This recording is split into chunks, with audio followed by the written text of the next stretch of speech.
চুয়া বানাই খাইছে হিয়ার হরে এরম না লাস্টে কিলা কিলি হয় না এরম না মানুষ বানাঙ্গা বাংলাদেশও নাই মাগো মাগো এরম গরম হচ্ছে মানে কুত্তা খাইন না গরম যেটা হেই গরম হচ্ছে আঙ্গে রামগঞ্জের মধ্যে। আর এই গরমে দি বেলে টক খাইলে বেলে হইছে গরম কাটে তো আন্ডা বেগুন একের বাইরে বেগুনি মিলে জায়গার মধ্যে টক খাইতাম চলিয়েছি আল্লাহ জানে কার গাছাতে না কার গাছাতে থোড় হারি লই আইছি হ্যাঁ তো জানি আঙ্গরে কত মন্দ কইতেছি আন্ডা তো হেডের দিকে কোনো মনোযোগ দিই না আন্ডা আবার আমরাও হারি হালাইছি কার গাছের তাই আরে ছানে করে সিক্রেট কত কাজ এদিকেও গাছের তাই তারপরে দিয়ে আর আম্মুরে কইতে কইতে কইতে কইতে আর আম্মু একের কিছু কি হেতনের আমসি আছে না আমসি বার করে দিছি এবার ব্যাগ গেনটা একটা সুন্দর করে কিসি কিসি করে হেলাইছি কিসি কিসি কোন হরে একটা সুন্দর করে হেরা দিয়ে জায়গার মধ্যে আমসি দি দিছি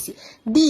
এবার মানজন শুরু একদম যত ডলতেন হারবেন ডলা শুরু করে দিবেন হিয়ার একটা নুন দিয়ে দিছি হেরা দিয়ে মুচ্চির গুড়াকে ইচ্ছা মতো দিবেন দেন আন্নে ছাড়া কেউ খাইতো না হার মনের সুখে জায়গা মরিচ দিছি কই খা ভালো করে খাইছে একটা মরিচ দিই ইয়ে দিই তো ফাটি বেগুন বই রয়েছে এবার বেগুনটা দেনে শুরু করে দিছে একটু অল্প অল্প করে দিবেন বুঝছেন বেশি দিবেন না আন্নে খান লাগতো না এই জায়গাটাই কইতেছে হ্যাঁ ফকির বেগুনটা দিতেছি হ্যাঁ মিস কিন্তু রয়েছে ফকির মিস কিন্তু করে দিতে আসি বেগুনটা একটু একটু দেন হারে এবার আন্নে খানা শুরু করে দিয়ে দিবেন আর কি কইতাম আন্নে করে ইয়ানের মধ্যে লাস্টে দেখা কিলে কিলি লেগেছে এত মজা হয়েছিল চুয়া খাইতে যে কিলা কিলি কারণ না এমন মানুষ আগে বাংলাদেশও নাই।